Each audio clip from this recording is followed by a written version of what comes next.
Hey Gurudev and a very good morning my dear children. Today we are going to see in lesson kinematics difference between distance and displacement, differential and integral calculus. All these concepts are very new to you. அதெல்லாம் நீ மேக்ஸ்ல நல்லா டீட்டெயில்டாக படிப்ப. இப்போ உனக்கு கொடுத்துருக்கிற கான்செப்ட்னா என்ன அப்படிங்கிறத மட்டும் நீ பதிய வச்சுக்கோ. ஃபார்முலாஸை வச்சு நம்ம ஃபிசிக்ஸை டீல் பண்ணுவோம். These things you will learn elaborately in your maths classes. Okay, அதனால நீ அதை பார்த்துக்க. இப்போ இன்றைக்கி நமக்கு பார்க்க போகிறது என்ன அப்படின்னா difference between distance displacement, introduction to differential and integral calculus, அது போக அந்த tan இன்வர்ஸ் காஸ் இன்வர்ஸ் எப்படி பார்க்குறதுங்கிறதை நம்ம இன்றைக்கி கொஞ்சம் பார்க்க போகிறோம். இப்போ நெக்ஸ்ட் வீக் ஃபுல்லாக ஃபிசிக்ஸ் கிளாஸ் கிடையாது, அதனால் புக்கை எடுக்கக்கூடாதுன்னு நினைக்கக்கூடாது. எவ்ரி பேஜ் ஒரு நாளைக்கு 2 பேஜஸாக எடுத்து புக்கெல்லாம் ரீட் பண்ண, என்ன நடத்தியிருக்கோன்னு பாரு, எதெல்லாம் ஏரியாஸை கவர் பண்ணியிருக்கோங்கிறத பார்க்கணும். புக் ஆன்சர்ஸ்க்கு உள்ள கொஸ்டின் ஆன்சர்ஸ் உனக்கு அடுத்த கொஞ்சம் ஹாஃப் ஆஃப் த லெசன்ஸ் முடிஞ்ச உடனே கொஸ்டின் ஆன்சர்ஸ் இல்லை ஃபஸ்ட் லெசனுக்கு மாதிரியே உனக்கு இதுலேயும் ப்ரிப்பேர் பண்ணி ஒரு நோட்ஸ் உனக்கு அனுப்பிச்சி விடுவேன். ஒரு 1 or 2 வீக்ஸில் அது ரெடியாகி உனக்கு அனுப்பிச்சி விடுவேன். ஓகே, அப்போ எவ்ரிடே கிளாஸ் அட்டன் பண்ணணும். இப்போ முன்னே இருந்ததுக்கு இப்போ கொஞ்சம் ஆப்சன்டீஸ் குறைஞ்சிருக்கா, but still we are having continuous absentees everyday. இந்த ஆப்சன்டீஸை அவாய்ட் பண்ணணும். எல்லா சப்ஜெக்ட்ஸ்க்கும் நோட் புக் போட்டு எழுதணும். Homework is a must. Google class ரூமில் சரியாக தெரியல அப்படின்னு நீ சொல்கிறதுனால உனக்கு வாட்ஸ்அப்லேயும் நான் எவ்ரிடே ரீகால் வீடியோ ஹோம்ஒர்க்கு நம்ம கிளாஸ்க்கு சென்ட் பண்ணிகிட்ருக்கேன். So you have to follow it properly. And அந்த 3 classes தான் உனக்கு இருக்குது, அதை கரெக்டாக அட்டன் பண்ணணும். Okay my dear children, you have to work hard. நல்ல கான்செப்ட்ஸ் எல்லாம் புரிஞ்சுக்கிட்டா தான் +1 நல்லா நீ ஃபாலோ பண்ணி புரிஞ்சுக்கிட்டா தான் +2 will be easier for you. வீட்டில் இருக்கிறதுனால you have enough time, ample time, அங்கங்கே போகலை அலையலை, யூ ஆர் அட் ரெஸ்ட். அதனால் நீட்டாக நீ படிக்கிறதுக்கு உனக்கு நிறையா டைம் இருக்குது. அதனால் அமைதியாக உட்காந்து அன்னன்னைக்கு நடத்தின லெசனை காமாக ரீட் பண்ணி படிக்கிறதுக்கான வழியை பாரு. Don't move here and there, அங்கெங்கே அலைஞ்சிட்ருக்காத. You have to be very safe also. Okay, அப்படி ஏதாவது தெரியல அப்படின்னா எல்லா சப்ஜெக்ட் டீச்சர்ஸோட ஃபோன் நம்பர்ஸ் உனக்கு இருக்குது, நீ யாருக்கு வேணாலும் ஃபோன் பண்ணி கேட்டுக்கலாம். ஓகே, அப்போ நமக்கு இன்னைக்கு லெசனில் நம்ம பார்க்க போகிறத பார்க்கணும். 1 வீக்குக்கு அப்புறம் நமக்கு again you will get physics classes. Okay, அப்போ நீ ஹோம்ஒர்க் எழுதாதவங்கெல்லாம் ஹோம்ஒர்க் எழுதி அனுப்பு. அதுக்கப்புறம் டெரிவேஷன்ஸ்லாம் 2-3 தடவை ரஃப் பேப்பரில் எழுதி பார்க்கணும். 2-3 தடவை எழுதி பார்த்தா தான் உனக்கு புரியும். ஓகே, அப்புறம் இடையில கிளாஸில் லீவ் ஆகிட்டு திரும்பி உள்ளே என்டர் ஆகாத. ஒன்ஸ் நீ ஆன் பண்ணிட்டீன்னா 40 minutes கிளாஸை சைலண்ட்டாக அப்சர்வ் பண்ணணும். பக்கத்தில் நோட் புக் வச்சு எழுதிக்கணும். அதுக்கப்புறம் லிங்க் வந்துடும், தெரியல அப்படின்னா அதில் நீ பார்த்துக்கலாம். ஓகே, கிளாஸ் அட்டன் பண்ணுறது very very important. Attendance is a must. அது ரொம்ப கவனமாக பார்த்துக்கோ. உனக்கு 10th நீ எக்ஸ்பீரியன்ஸ் பண்ணியிருப்ப அட்டண்டன்ஸ் மார்க் உனக்கு எப்படி யூஸ் ஆயிருந்துச்சுன்னு. Okay my dear children, shall we go to the class now?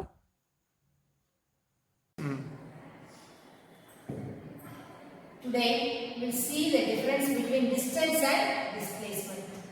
Distance means the total distance traveled is called as distance. Displacement is the shortest distance between initial and the final point. Initial and final point. For example, நீ வீட்ல இருந்து கிளம்புற, அப்படியே போய் உன் ஃப்ரெண்ட்ஸை பார்க்குற, அப்படியே பிக்கப் பண்ணுற, ஒரு கடைக்கு போகிற, அப்புறம் அடுத்தவனை கூப்பிடுற, அப்புறம் அப்படியே ஸ்கூலுக்கு போகிற. அப்போ இதுதான் உங்களோட டோட்டல் டிஸ்டன்ஸ் ட்ராவல். ஏன்னா உங்கள் வீட்டில் என்ன நினைக்கிறாங்க, பையன் ஸ்கூலில் என்ன பண்ணுறான், வீட்டிலேருந்து கிளம்பி நேர ஸ்கூலுக்கு போயிட்டான்னு நினைக்கிறாங்க. இதுதான் என்னது displacement. The shortest distance between initial and final position is called as displacement. Distance என்ன? Total distance traveled is called as distance. சரியா? For example, நீ ஒரு பந்தை தூக்கி போடுற, பந்து மேலே போகுது. For example, 50 cm தூக்கி போடுற, திருப்பி நீ கையில் பிடிக்கிற, அப்போ 50 cm திரும்ப வருது. ஓகே, இங்கேருந்து நீ ஒரு பாலை தூக்கி போடுற, 50 cm மேலே போகுது, கையில் பிடிச்சிடுற, திரும்ப வந்துருச்சு. அப்போ அந்த பால் டிராவல் பண்ண டிஸ்டன்ஸ் எவ்வளவு? 50 + 50 100 cm. ஆனால் டிஸ்பிளேஸ்மெண்ட் என்ன? உன் கையிலேருந்து மேலே போயிட்டு கைக்கே வந்துருச்சு. அப்போ initial and final position same. அப்போ டிஸ்பிளேஸ்மெண்ட் பிகம்ஸ் 0. சரியா? It is the difference between final and the initial position. அப்ப ரெண்டுமே சேமா இருந்தா displacement 0 ஆனா distance traveled எவ்வளவு? 100 cm. Distance is a scalar quantity. Displacement is a vector quantity. ஸ்கூல்ல இருந்து வீட்டுக்கு போறியா, வீட்ல இருந்து ஸ்கூலுக்கு போறியா அப்படிங்கறத ஸ்பெசிஃபை பண்ணணும் direction. So this is a vector quantity. Distance க்கு direction கிடையாது, அதனால it is a scalar quantity. But differentiate vectors and scalars கேட்டா அதுல ஒரு எக்ஸாம்பிள் distance displacement ஐ கொடுத்துக்கலாம். Scalar quantities are those which have magnitude, distance. Vector quantities are those which have magnitude and direction. Displacement தான் example. Differentiate distance and displacement னு கேட்பாங்க. Distance is the total distance traveled or total path traveled is called as distance. Displacement the shortest distance between initial and final position is called as displacement. ரெண்டுக்குமே unit வந்து metre தான். ஆனா இது scalar quantity, இது vector quantity. சரியா? உங்களோட புக்ல ஒரு சின்ன எக்ஸாம்பிள் இருக்கு. எக்ஸாம்பிள் 2.16 அத பாத்துக்க. An athlete covers 3 rounds on a circular track of radius 50 meter. Calculate the total distance and displacement கொடுத்திருக்காங்க. அப்ப ஒரு அத்லீட் வந்து ரவுண்ட் ட்ராக்ல 3 ரவுண்ட் சுத்தி வர்றாங்களா. அப்ப இங்க இருந்து ஸ்டார்ட் பண்ணி ஒரு ஃபுல் ரவுண்ட் 2 3 ரவுண்ட் சுத்துறாங்க. அப்ப டோட்டல் டிஸ்டன்ஸ் டிராவல்ட் எவ்வளவா இருக்கும்?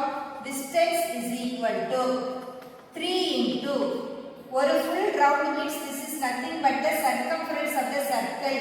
Circumference of the circle க்கு என்ன ஃபார்முலா? 2 pi r. எத்தனை ரவுண்ட் கொடுத்திருக்காங்க? 3 rounds. 3 into 2 pi r. 3 into 2 into 3.14 into radius எவ்வளவு இங்க? 50. ஓகே, 50 மீட்டர் கொடுத்திருக்கு. அப்ப 6 into 50 pi கூட ஆன்சரை கொடுத்துக்கலாம். அப்ப 300 pi மீட்டர். இதுதான் டோட்டல் டிஸ்டன்ஸ். டிஸ்பிளேஸ்மென்ட் எடுத்துக்கிட்டீங்கன்னா அத்லெட் இங்க இருந்து ஸ்டார்ட் பண்ணி வர்றாங்க. ஃபர்ஸ்ட் ரவுண்ட் முடிஞ்சிருச்சு, அப்படியே வர்றாங்க செகண்ட் ரவுண்ட், தேர்ட் ரவுண்ட் முடியுது. அப்ப ஸ்டார்ட் டு எண்ட் சேமா இருக்கு, அதனால displacement is equal to 0. Initial பொசிஷனும் ஃபைனல் பொசிஷனும் சேமா இருந்தா displacement is 0. சரியா? அப்ப displacement becomes 0. Distance traveled 300 by meter. இதுதான் often asked question. Distance na total distance, displacement na it is the shortest distance between initial and final. Okay? அப்ப displacement is a vector னு சொல்லிட்டோம். அப்ப displacement vector எப்படி represent பண்றோம்னு பாருங்க. We are taking x axis and y axis ஒரு plane எடுத்துக்கிட்டோம். We are choosing 2 points P1 and P2. அப்ப அந்த P1 க்கு origin ல இருந்து உள்ள distance R1, that is called as displacement vector. R2 vector கொடுத்திருக்கோம். O ல இருந்து P2 க்கு போகுது. arrow mark ரொம்ப முக்கியம். O ல இருந்து P1 க்கு போகுது. Okay, now we are going to find out delta R. Delta R is equal to R2 minus R1. சரியா? அப்ப இங்க வந்து R1 எப்படி எழுதலாம்? We can write it in the coordinate system as x1i, y1j, z1k. R2 x2i, y2j, z2k. அப்ப delta R will be equal to அப்படியே subtract பண்ணி எழுத வேண்டியதா x2 minus x1 into i cap plus y2 minus y1 into j cap plus z2 minus z1 into k cap, and this is called as displacement vector. Okay, O ல இருந்து P1 vector R1, O ல இருந்து P2 vector R2. இத பாத்துக்கோ. Next அத வச்சிட்டு ஒரு example இருக்கு. Example 2.17 find out the displacement vector and delta R னு கேட்டிருக்காங்க. அப்ப இதுல x axisல 1 2 3 4 கொடுத்தாச்சு. R1 இங்க இருக்கான், R2 இங்க இருக்கு. அப்ப R1 க்கு நேரா x axisல எவ்வளவு இருக்குன்னு பாரு 1. R1 க்கு y axis க்கு என்ன இருக்கு? again 1. அப்ப vector R1 is equal to x1 into I plus y1 into j. x y னா இங்க கொடுத்திருக்காங்க, z காட்டல. அப்ப x1 இங்க எவ்வளவு இருக்கு? கோஆர்டினேட் 1, அதனால I plus y1 இங்க எவ்வளவு இருக்கு? 1, அதனால j cap. அப்ப R2 க்கு அதே மாதிரி கால்குலேட் பண்ணு. x2 into I cap plus y2 into j cap. அப்ப x2 எவ்வளவு? 4, அதனால 4i. இங்க வா, y2 எவ்வளவு? 2, அதனால plus 2, அதனால plus 2 j cap. Okay, so we have to find out this delta r. அப்ப delta r என்னன்னு சொல்லிட்டோம்? Delta r is equal to vector r2 minus vector r1. அப்ப subtract பண்ணனும் என்ன சொல்லிட்டோம்? I components subtract பண்ணனும், j components subtract பண்ணனும். Subtraction means finding the negative of first vector, second vector and add. இந்த second vector r1 தான். அப்ப 4i plus 2j minus I plus j. 4 minus 1 3i. 2 minus 1 plus j. Okay. Okay, அப்ப இந்த இதுல வந்து coordinates என்னன்னு பார்க்கணும். x axis I சேர்க்கணும், y axis j சேர்க்கணும், சப்ட்ராக்ஷன்னா சப்ட்ராக்ட் பண்ணி எழுதிடணும். It is an important 2 mark question. அடிக்கடி கேட்பாங்க. அதனால டிஸ்பிளேஸ்மென்ட் வெக்டார் क्वेश्चन வரும். அப்படினா கிராஃப் கொடுத்து இந்த மாதிரி சின்ன கால்குலேஷன்ஸ் இருக்கும் 2 மார்க்ல. அண்டர்ஸ்டாண்ட் பண்ணிக்கோ. புக்க திரும்ப திரும்ப வாசிக்கணும். அப்பதான் உனக்கு புரியும். இந்த கான்செப்ட்ஸ் எல்லாமே உனக்கு புதுசு. மேத்ஸ் டீடைலா படிப்ப. இப்போ உனக்கு என்ன தேவையோ அதை மட்டும் நீ படிச்சிட்டா போதும். Total length covered is called as the distance. Okay, இப்போ town A, town B ரெண்டு town இங்க இருக்கு. We are going to calculate the distance. இப்போ town A ல இருந்து town B க்கு we are moving. அப்போ நம்ம எப்படி போறோம்? We are taking a curved path. அப்போ this is the curved path which we are using. So this is the total distance. ஆனா ரெண்டுக்கும் இடையில உள்ள shortest distance தான் displacement ன்னு சொல்றோம். This distance is always measured in meters. Okay, the distance is always measured in meters. Okay, இதுல பாத்தீங்கன்னா from town A to town B, the shortest distance is 20,000 meter, but total distance traveled is 50,000 meter. அப்ப இந்த 50,000 metre அப்படிங்கிறது தான் என்னது? நம்மளுடைய distance traveled. 20,000 அப்படிங்கிற அந்த 20 கிலோமீட்டர் இருக்கு பத்தியா, அதுதான் டிஸ்பிளேஸ்மெண்ட். ஷார்டஸ்ட் டிஸ்டன்ஸா இருந்துச்சுன்னா that is called as displacement. அப்ப டிஸ்டன்ஸ் வந்து வெக்டாரா ஸ்கேலாரா அப்படின்னு பார்க்கணும் நம்ம. distance is a scalar. ஏன் அப்படின்னு சொன்னா here we are not mentioning any direction. நம்ம எங்கிருந்து வேணாலும் எப்படி வேணாலும் போய் அந்த டெஸ்டினிக்கு போறோம். Direction is not specified. Direction specify பண்ணாதனால we say that this distance is a scalar. ஆனா டிஸ்பிளேஸ்மெண்ட்டை பொறுத்த வரைக்கும் அப்படி கிடையாது. Displacement means distance with direction is called as displacement. அப்ப டவுன் ஏல இருந்து டவுன் பி அந்த ஏரோ மார்க் அங்கே மென்ஷன் பண்ணணும்.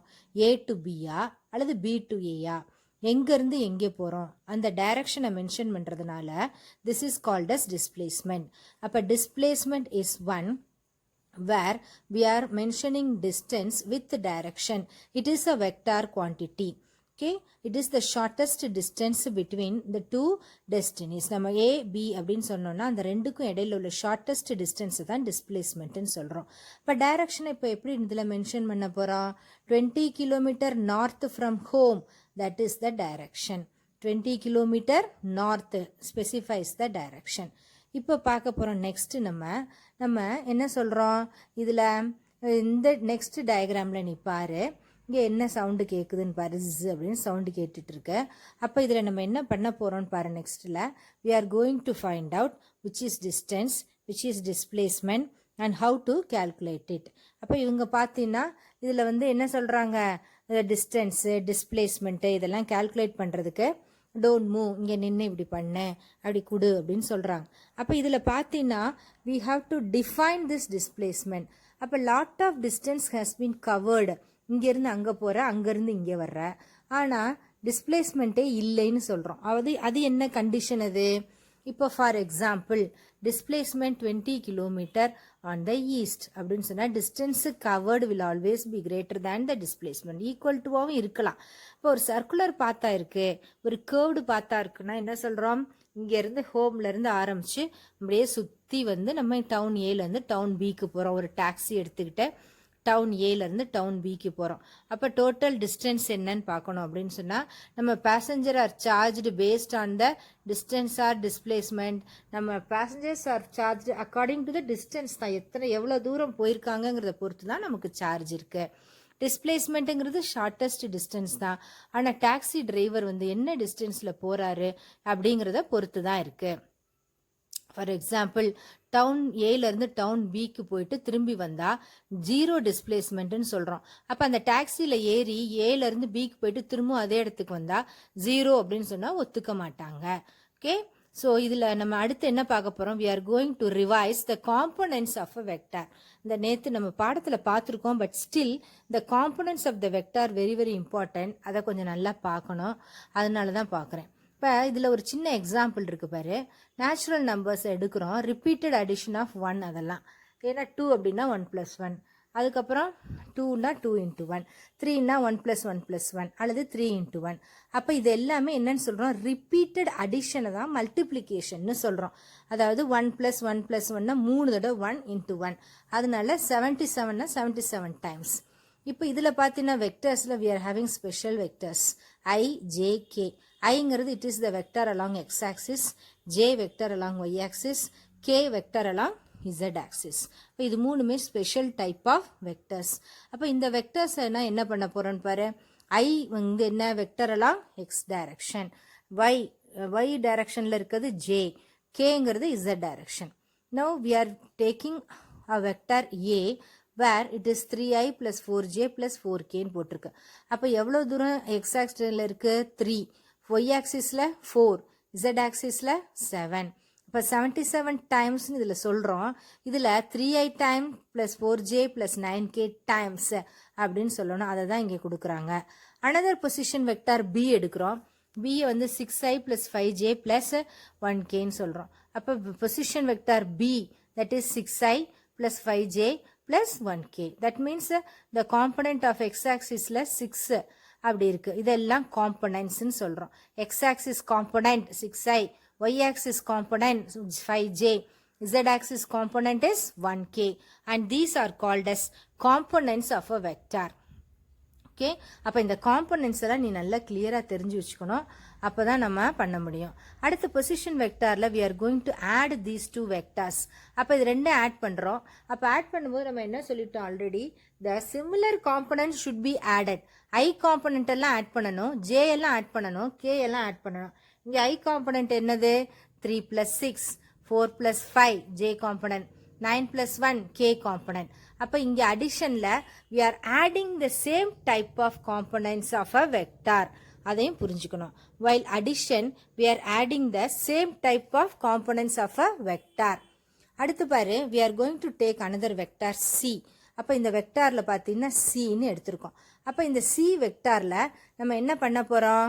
1 / வெக்டார் சி. அதை எப்படி கால்குலேட் பண்ண பாரு. இதில் பாரு, magnitude of vector c, magnitude of vector c, அதை வந்து வெக்டார் சியால் டிவைட் பண்ணோம்னா we are getting, okay, then multiplied by a scalar lambda.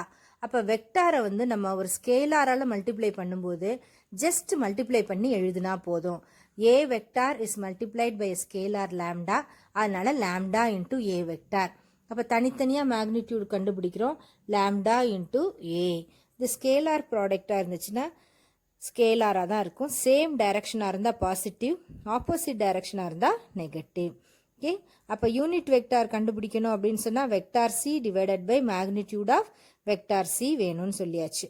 Magnitude is equal to 1 by magnitude of vector C into vector magnitude of vector C equal to 1, and it is directed along the direction of the vector C.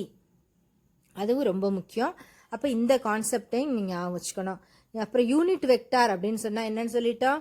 Vector C divided by magnitude of vector C.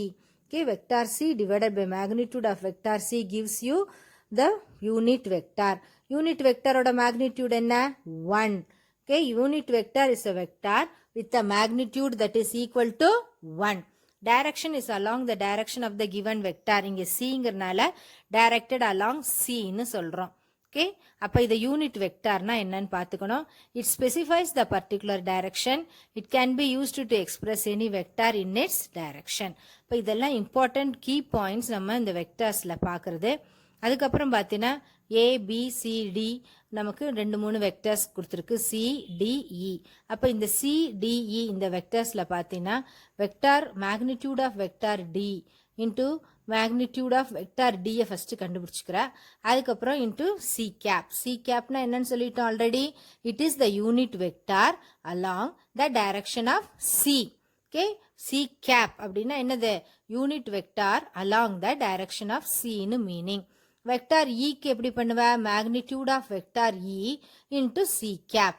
Okay, அப்போ இதில் வந்து நம்ம இதோட relations எப்படி கொண்டு போகிறோன்னு பாரு. Vector D is equal to magnitude of vector D into C cap, E is equal to vector magnitude of vector E into C cap. Thank you. Differential calculus. இந்த டிஃபரன்ஷியல் கேல்குலஸ், இன்டகிரல் கேல்குலஸ் இது எல்லாமே maths சம்மந்தப்பட்டது. அதனோட introduction நம்ம கொடுத்துருக்காங்க. உனக்கு இது பார்க்க கொஞ்சம் வேகாக இருக்க மாதிரி இருக்கும். நான் என்னன்னு சொல்கிறேன், உனக்கு புரிஞ்ச வரையும் புரிஞ்சுக்கோ. பேலன்ஸ் எல்லாமே நீ மேக்ஸில் நல்லா டீட்டெயில்டாக படிச்சுக்குவ. இப்போதைக்கு நமக்கு என்ன கொடுத்துருக்காங்கங்கிறத மட்டும் பார்ப்போம். ஓகே, ஃபிசிக்கல் குவான்டிட்டியில் எப்போவுமே function F of X, Y of X அப்படின்னு நீ 10th எல்லாம் படிச்சிருப்ப. அப்போ டெம்பரேச்சர் எப்படி மாறுது வித் ரெஸ்பெக்ட் டு டைம். காலையில் எப்படி இருக்குது, மத்தியானம் எப்படி இருக்குது, சாயந்தரம் எப்படி இருக்குது அப்படிங்கிறத படிக்கிறதா F of X, function of time. Function of time for temperature இருந்துச்சுன்னா that is called as T of T. Temperature as a function of time. T of டினா என்ன meaning? Temperature as a function of டைம்னு சொல்கிறோம். இப்போ X டைரக்ஷனில் டைமை note பண்ணோம்னா X of டின்னு சொல்லணும். அப்போ X of T means X as a function of டைம்னு மீனிங். அப்போ எக்ஸுங்கிறது எக்ஸ் கோஆர்டினேட்டை இங்கே குறிக்குது. ஓகே, அப்போ ஃபர்ஸ்ட் இதை எல்லாமே ஃபங்க்ஷன்ஸ்னு புரிஞ்சுக்கணும். ஃபங்க்ஷன்ஸ் எஃப் ஆஃப் எக்ஸ் அப்படிங்கிறது நீ எப்படி படிச்சியோ அதே தான் இங்கே. Suppose there is a function f of x is equal to x squared அப்படின்னு இருந்தா அதை y equal to x squared ன்னு சொல்லலாம். where y is called as the dependent variable. ஏன்னா y எதை பொறுத்து மாறும்?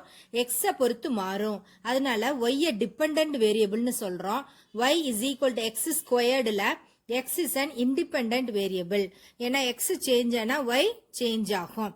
One physical quantity is represented as a function and here we are studying the variation of function over a time or independent variable as the quantity depends.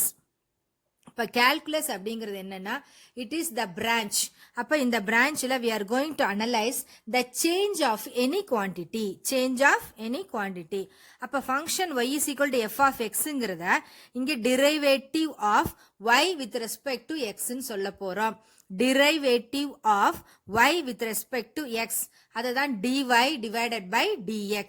அப்ப d cancel பண்ணி அப்படிலாம் பண்ணக்கூடாது. differentiation of y, differentiation of x அதாவது derivative of y, derivative of x அது வந்து f of xல fக்கு தனியா xக்கு தனியா எப்படி வேல்யூ இல்லையோ அதே மாதிரி dy by dxல dy சேர்ந்த மாதிரி தான் இருக்கணும். derivative of y, derivative of x. வாசிக்கிறத நல்லா கவனமா கேட்டுக்கோ. Limit delta X tends to 0, ஆரோ மார்க்க டென்ஸ் டுன்னு சொல்லணும். y of x plus delta x minus y of x divided by delta x. அதாவது x வந்து xங்கிற வேல்யூல இருந்து x plus delta xங்கிற வேல்யூக்கு மாறுது. டெல்டா அப்படிங்கிறதா very very small value. Number வந்து 5, 5.1 அந்த 0.1ங்கிறதா டெல்டா இங்க. அப்ப x plus delta x மாறுது. அப்போ y எப்படி இருக்கும்? y of x plus delta x minus y of x divided by delta x. இதை தான் limit delta x tends to 0 delta y by delta x ன்னு எழுதுறோம். ஜென்ரலா dy by dx ன்னு இதை மென்ஷன் பண்ணலாம். இப்போ இந்த கிராஃப்ல பார்த்தீங்கன்னா we are drawing a graph between x and y. அப்போ இதுல டெல்டானா change in x axis, delta yனா சேஞ்ச் இன் y axis. அப்போ அந்த இடத்துல ஒரு டேஞ்சன்ட் வரைகிறோம். It denotes the point P. அப்போ இந்த பாயிண்ட் Pல நம்ம எப்படி இதோட டிஃபரன்சியேஷனை பார்க்கறது? டெல்டானா சேஞ்ச் இன் எக்ஸ் ஆக்சிஸ்னா 5க்கும் 10க்கும் நடுவில் சப்ட்ராக்ட் பண்ணால் 5ன்னு வரும். டெல்டா வைனா அங்கேயும் அதே மாதிரி 10க்கும் 15க்கும் சப்ட்ராக்ட் பண்ணால் ஒரு 5 வரும். Point very very very small அப்படின்னு இருந்தா dy by dx. பாயிண்ட்டுங்கிற பாயிண்ட் பார்த்தீங்கன்னா very very small, extremely small அப்படி இருந்தா it is called as dy by dx. அடுத்து பார்த்தீங்கன்னா இன்டகிரேஷன் அப்படின்னா என்னன்னு பார்க்கணும். டிஃபரன்சியேஷன்னா என்னன்னு பார்க்குறோம்? பெருசுல இருந்து சின்னதுக்கு போகிறோம். Integration is an area finding process. Geometrical ஷேப்ஸ்க்கு ஏரியா கண்டுபிடிக்கிறது, இர்ரெகுலர் ஷேப்ஸாக இருந்தால் ஏரியா கண்டுபிடிக்கிறது, இதெல்லாம் இன்டகிரேஷன். டிஃபரன்ஷியேஷன்ங்கிறது வெரி வெரி ஸ்மாலுக்கு நம்ம வர்றது தான் டிஃபரன்ஷியேஷன் அல்லது டிரைவேட்டிவ்னு சொல்றோம். இன்டெக்ரல் கால்குலஸ்ல ரொம்ப சின்ன வேல்யூவை கண்டுபிடிச்சு அதை பெரிய வேல்யூக்கு எக்ஸ்பேண்ட் பண்றதுக்கு பேர் தான் இன்டெக்ரல் கால்குலஸ். ஓகே, அப்ப இதுல பாத்தீங்கன்னா ஃபர்ஸ்ட் நம்ம என்ன பண்ண போறோம், ஏரியா ஆஃப் அ ரெக்டாங்கிள். ரெக்டாங்கிளுக்கு ஏரியாக்கு என்ன ஃபார்முலா, லென்த் இன்டு பிரெத். அப்ப இங்க ஏரியா பாத்தீங்கன்னா இதுல எக்ஸ் ஆக்சிஸ்ல பி மைனஸ் ஏ அதான் டிஸ்டன்ஸ், சி வந்து ஒய் ஆக்சிஸ்ல இருக்கு. அப்ப b minus a into c gives you the rectangle area of this rectangle. இப்போ rectangle இருக்கனால நம்ம ஏரியா கண்டுபிடிச்சிட்டோம். irregular ஷேப்பா இருந்தா, shape is not regular, irregular இருந்தா நம்ம என்ன பண்ண முடியாது, அதுக்கு ஃபார்முலா போட முடியாது. அப்ப என்ன பண்ண போறோம், அந்த irregular shape we are going to split that irregular shape into very small rectangles. அப்ப சின்ன சின்ன rectangle அதை பிரிச்சு f of x1, f of x2, f of x3 பண்ணி ஒவ்வொரு தடவை f of a into delta x, f of x1 into delta f of x2 into delta x போட்டு ஒவ்வொரு தடவை ஏரியா கண்டுபிடிச்சு அது எல்லாத்தையும் ஆட் பண்ணோம்னா that gives the area. அப்ப ரெண்டாவது படத்துல பாரு, ஏரியா வந்து irregular ஷேப்பா இருக்கு, கண்டுபிடிக்க முடியாது. அதனால இந்த irregular ஷேப்பை என்ன பண்ண போறோம், சின்ன சின்ன ரெக்டாங்கிளா பிரிச்சு ஒவ்வொரு ரெக்டாங்கிளுக்கும் தனித்தனியா ஏரியா கண்டுபிடிச்சு ஆட் பண்ண போறோம். This is called as discrete. தனித்தனியா ஆட் பண்ண முடிஞ்சா we can write it as summation. உங்க புக்ல a is equal to sigma of, சிக்மான்னா e மாதிரி கேபிட்டல் லெட்டர்ல கொடுத்திருப்பாங்க. that is a Greek letter. அதை எப்படி வாசிக்கணும், sigma of n is equal to 1 to n f of x and delta x. அப்ப இந்த ஏரியாவை நம்ம எப்படி கண்டுபிடிக்க போறோம், இப்ப irregular ஷேப்பா இருக்கிறதுனால we are going to split into very very small rectangles. சின்ன சின்ன ரெக்டாங்கிளா பிரிச்சுக்க போறோம். அந்த சின்ன சின்ன ரெக்டாங்கிளுக்கு உள்ள தனித்தனியா ஏரியா கண்டுபிடிச்சு அது எல்லாத்தையும் ஆட் பண்ண போறோம். To find the area of the irregular shape curve, we divide the area into small rectangles. அப்ப சின்ன ரெக்டாங்கிளா ஸ்பிளிட் பண்ணிட்டு அதுக்கப்புறம் ஆட் பண்ணி we are going to find out the area. அப்ப அந்த சின்ன ரெக்டாங்கிளா பிரிச்சு நம்ம ஆட் பண்றதுக்கு சம்மேஷன் பேரு. டிஸ்கிரீட்டா இருந்தா அப்படி பண்ணலாம். சப்போஸ் கண்டினியூஸா இருக்கு, நம்மளால அப்படி பிரிக்க முடியல, இந்த கிராஃப்ல பாத்தீங்கன்னா தெரியும், அதை நம்ம சின்ன சின்ன ஏரியாவா பிடிச்சிருக்கோம். F of x1, x2, x3, x4, X ஆக்சிஸ்ல எல்லாமே இதுக்கு டெல்டா எக்ஸ் தான் வேல்யூ. அப்ப F of x1 into delta X, F of x2 into delta எக்ஸ்னு தனித்தனியா ஏரியா கண்டுபிடிச்சு எல்லாத்தையும் ஆட் பண்றோம். ஆட் பண்றதுங்கிறது என்ன, discrete value is added here. அப்ப டிஸ்கிரீட்டா இருந்தா நம்ம ஆட் பண்ணலாம். அப்படி ஆட் பண்றத சம்மேஷன் சொல்லலாம். more number of strips இருந்துச்சுன்னா it will be more accurate. area under the curve is divided into n strips. அப்ப n strips பிரிச்சோம்னா we can have n number of rectangles. அப்ப n number of rectanglesக்கு தனித்தனியா area கண்டுபிடிச்சிட்டு அந்த ஏரியாவை எல்லாத்தையும் மொத்தமா add பண்றது ஒன் ஆஃப் தி மெத்தட். இதுக்கு பேர் தான் இன்டகிரேஷன். டிஸ்கிரீட்டா இருக்கிறத கண்டினியூஸா இருக்கும்போது we say that is an integration. தனித்தனியா கண்டுபிடிச்சு ஆட் பண்றதுக்கு பதிலா நம்ம மொத்தமாவே ஒரு ஃபார்முலாக்கு அண்டர்ல இதை கொண்டு வர போறோம். ஓகே, ஸ்டார்டிங் என்ன எண்டிங் என்னன்னு பார்த்து அந்த லிமிட், ஸ்டார்டிங் வந்து ஏ, இங்க எண்டிங் வந்து பி.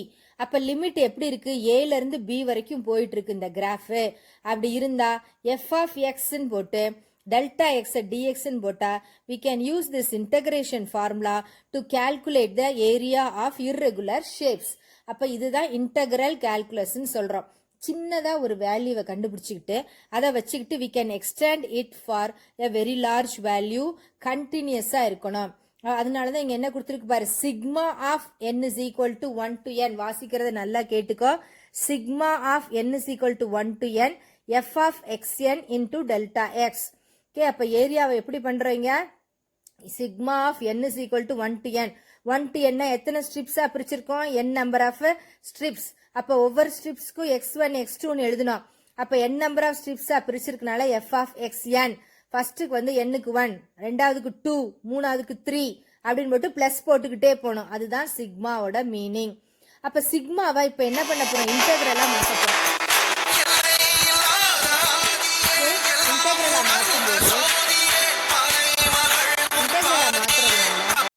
பாரு, இப்ப சம்மேஷன் அப்படிங்கிறது தனித்தனியா சின்ன சின்ன கோடா போட்டிருக்கோம்.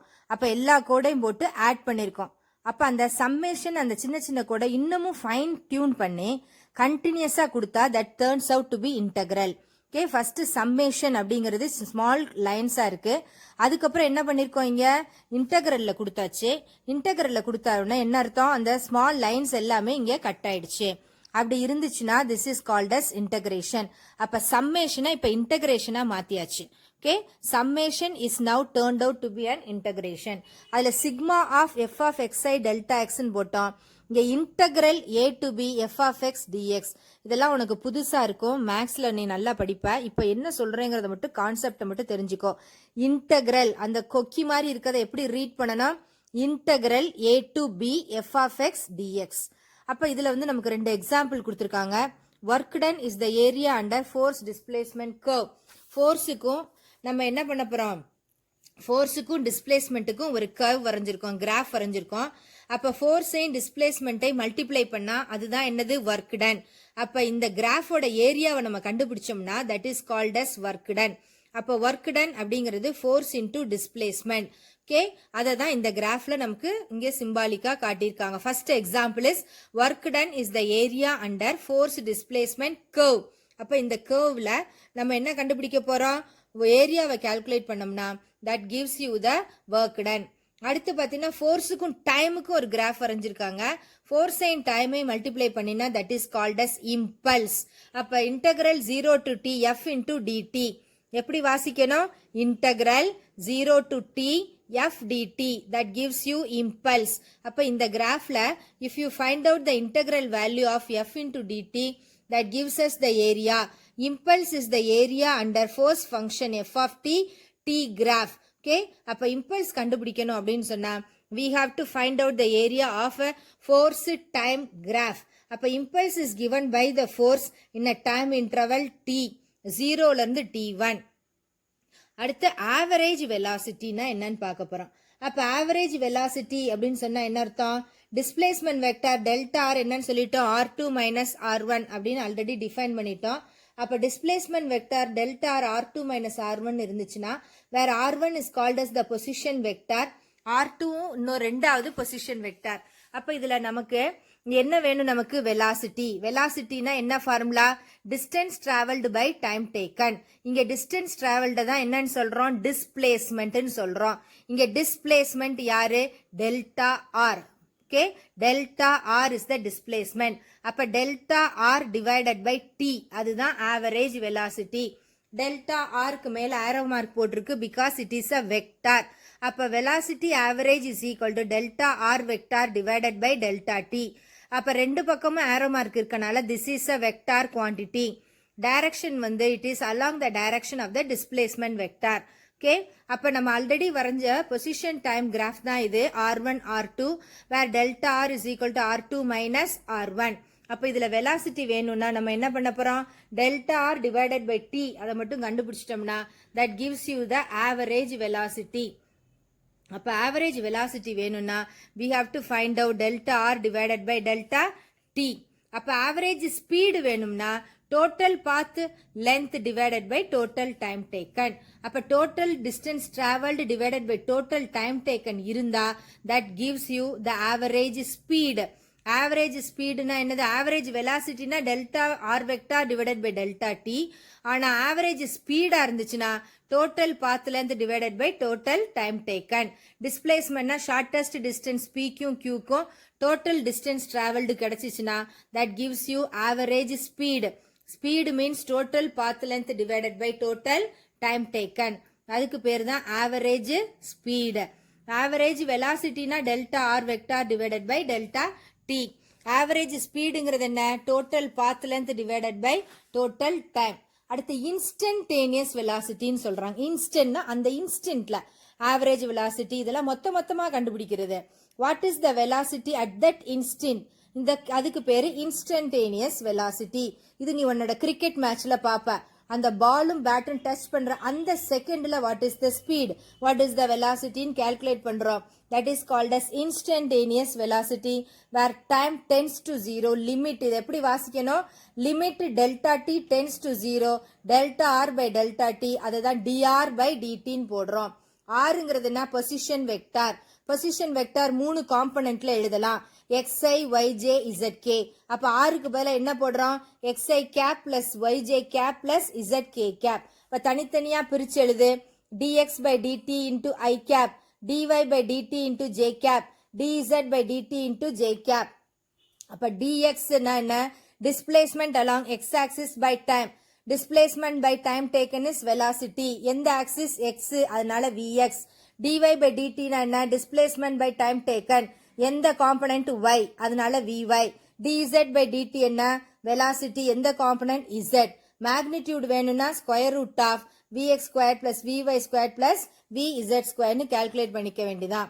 speed is always a positive quantity. 49 example 2.1 எடு tan alpha is equal to 0.713 இருக்கு. அப்போ ஆல்ஃபா என்னன்னு கேட்டிருக்கு. அப்போ இன்வர்ஸை கண்டுபிடிக்கணும். இப்போ tan 30 ஈக்குவல் டு என்ன அப்படின்னா 30க்கு நேரம் என்ன வேல்யூன்னு பார்த்து எழுதிடலாம். ஆனால் இன்வர்ஸுங்கிறனால ஆன்சர்லேருந்து இந்த பக்கம் வரணும் ஆங்கிளுக்கு. அதனால நீ tan 45 பார்த்தா கண்டுபிடிச்சிடலாம். tan 45க்கு இந்த பக்கம் ஆன்சர் 1ன்னு போட்டிருப்பாங்க. அப்போ tan ஆல்ஃபா ஈக்குவல் டு 1 அப்படின்னா ஆங்கிள் வந்து 45. ரிவர்ஸில் பார்க்குறோம், அதைத்தான் இன்வர்ஸ்ன்னு சொல்கிறோம். அப்போ இதில் tan alpha is equal to 0.713 அப்படின்னு கொடுத்துருக்கு. அப்போ நேச்சுரல் டேஞ்சன்ஸுங்கிற பேஜை லாஸ்ட் பேஜ் எடுத்துக்கோ.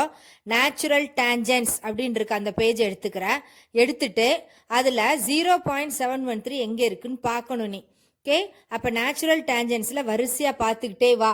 ஸ்டார்டிங் எப்படி இருக்கு? 0.01, 03, 04 அப்படின்னு வந்து 0.6, 0.7 கிட்ட வந்த உடனே 0.7071 எந்த இடத்துல 713 வருதுன்னு அப்படியே கண்டுபிடிச்சிக்கிட்டே வா. அப்படி பார்த்துக்கிட்டே வரும்போது 0.713 ஒரு இடத்துல வருது. அதுக்கு பேரலா என்ன டிகிரி இருக்குன்னு லெஃப்ட்ல அப்படியே பார்க்கணும். நீ ஒரு ஸ்கேல் வச்சு பார்க்கணும், பென்சிலில் எழுதக்கூடாது, ஏன்னா அடிக்கடி யூஸ் பண்ணுவோம் இதை. அப்போ 0.713 அதுக்கு நேராக பார்த்தீங்கன்னா 35 டிகிரிஸ் வருது. இந்த பக்கம் மேலே ஒரு 5 இருக்குது, 35.5 அப்படின்னு அக்யூரேட்டாக எழுதணும். ஆனால் உங்கள் புக்கில் அப்ராக்சிமேட்லின்னு கொடுத்துருக்காங்க, அதனால் எப்படி எழுதணும்? 35.5 டிகிரிஸ்ன்னு தான் எழுதணும். 0.713 டெக்ஸ்ட் புக்கில் 35ஓட நிப்பாட்டிட்டாங்க, அதனால் நானும் அப்படியே விட்டுட்டேன். அப்ராக்சிமேட்லிங்கிற வேர்டு கொடுத்துட்டாங்க. அப்போ 0.713க்கு என்ன வேல்யூ, என்ன degrees? 35 degrees. Approximately equal to 35 degrees. அப்போ 0.713க்கு 35 டிகிரிஸ் அப்படிங்கிறத நம்ம கண்டுபிடிச்சிக்கலாம். ஓகே, பேஜ் 310ல் இருக்குது, நேச்சுரல் டேஞ்சன்ஸ் பேஜில். இதை நீ பார்த்துக்கணும். அதே மாதிரி லாஸ்ட்டில் பாரு 45க்கு பாரு, அந்த எக்ஸாம்பிளை நீ வச்சுக்கலாம். tan 45 1. அப்போ tan alpha equal to 1. Alpha என்னன்னா 1க்கு நேரம் என்ன நம்பர் இருக்குது? 45. அதனால 45ன்னு எழுதிக்கலாம். ஓகே, ரிவர்ஸில் கண்டுபிடிக்கணும் இன்வர்ஸ் அப்படிங்கிறனால. இன்னொரு ப்ராப்ளம் நம்ம பார்த்தோம், எக்ஸாம்பிள் 2.2 பேஜ் 50ல் tan alpha is equal to 4.014. அப்போ 4, 4, 1, 2, 3, 4 வரிசையாக பார்த்துக்கிட்டே வா. 4.0 எங்கே வருது? அதுக்கு பேரலாக ஒரு இருந்துச்சுன்னா that is called as alpha. Okay, அப்போ 4.014 அதில் எங்கே இருக்குன்னு பார்த்துட்டு அதுக்கு ஆல்ஃபா என்ன அப்படின்னு நீ கண்டுபிடிக்கணும். ஓகே, அப்போ அதே நேச்சுரல் டேஞ்சன்ஸ் பேஜில் நெக்ஸ்ட் பேஜில் பார்த்தீங்கன்னா 1 இருக்குது. tan 1 வந்து 45, அதுக்கப்புறம் 2, 3, 4ன்னு வருது. அப்போ அந்த பேஜ் எடுத்து பார்க்கணும். அதில் பார்த்தீங்கன்னா 4 பாயிண்ட் பாரு, 2 பாயிண்ட்னு ஆரம்பிக்குது, 3 பாயிண்ட்னு ஆரம்பிக்குது, அப்புறம் தான் 4 பாயிண்ட் வருது. அப்போ 4 பாயிண்ட் அப்படிங்கிறது எங்கே வருது? 4.04க்கு approximately the value is 76. Approximately தான், அதனால 4.04க்கு த ஆல்ஃபா வேல்யூ என்ன கிடைச்சிருக்கு நமக்கு? 76. 4.04க்கு the value we have got is 76. இன்னொரு ப்ராப்ளம் கூட பார்த்தோம், எக்ஸாம்பிள் 2.7 பேஜ் 54ல் cos theta is equal to 0.967 theta என்ன? அப்போ இதுக்கு நீ என்ன பண்ணணும்? நேச்சுரல் காஸுக்கு போகணும். நேச்சுரல் கொசைன் பேஜ் எடு. நேச்சுரல் காஸ் பேஜ் எடுத்து 0.967 எடுத்துக்க. அதுக்கு பேரலாக என்ன டிகிரிஸ் இருக்குன்னு பார்க்கணும். 0.967 எடுத்துக்க. Cos theta is equal to 0.967. Natural cos page எடு. நேச்சுரல் கொசைன்ஸில் 0.967க்கு என்ன இருக்குன்னு பார்க்கணும். பேஜ் எடுத்துக்க. நேச்சுரல் கொசைன் நம்ம முதல்ல பார்த்தது நேச்சுரல் டேன். இப்போ 0 பாயிண்ட் எல்லாமே 0 பாயிண்டில் தான் இருக்குது. அப்போ 0 பாயிண்டில் எங்கே நமக்கு டிகிரிஸ் வருதுன்னு கரெக்டாக அக்யூரேட்டாக அதில் நீ ஒன்று ஒன்றா ஒவ்வொரு நம்பராக அப்படியே வெரிஃபை பண்ணிக்கிட்டே வரணும். அப்படி பார்த்துக்கிட்டே வரும்போது நமக்கு என்ன தேவையோ அந்த நம்பர்கிட்ட வந்தோடனே நிப்பாட்டிட்டு you can find out the answer. அப்போ உனக்கு அப்ராக்சிமேட்லின்னு இருக்கனால கிட்டத்தட்ட உனக்கு அக்யூரேட்டாக வரணும்னு அவசியம் கிடையாது. It is approximately. அதனால அப்ராக்சிமேட்லி ஈக்குவல் டுன்னு கொடுத்துருக்கு. அதை பார்த்துக்க. அப்போ இதில் பார்த்தீங்கன்னா உனக்கு தெரியும் 0.914. அதுக்கு பார்த்தீங்கன்னா இங்கே உனக்கு என்ன வேல்யூ கிடச்சிருக்கு? 14, மேலே வந்து 7, 14.7 இருக்கிறதுனால இந்த இடத்துல that is equal to 15. 14.7 that is equal to 15 கிடச்சிருக்கு. சரியா? அப்போ அதை பார்த்துட்டு நேச்சுரல் கொசைன்ஸில் போய் நீ பார்க்கணும். இங்கே 14க்கு நேராக தான் வருது, மேலே ஒரு 7 இருக்கு. அதனால அப்ராக்சிமேட்லி ஈக்குவல் டு நமக்கு என்ன கொடுத்துருக்காங்க? 15. 0.967 வந்து அப்ராக்சிமேட்லி ஈக்குவல் டு 15.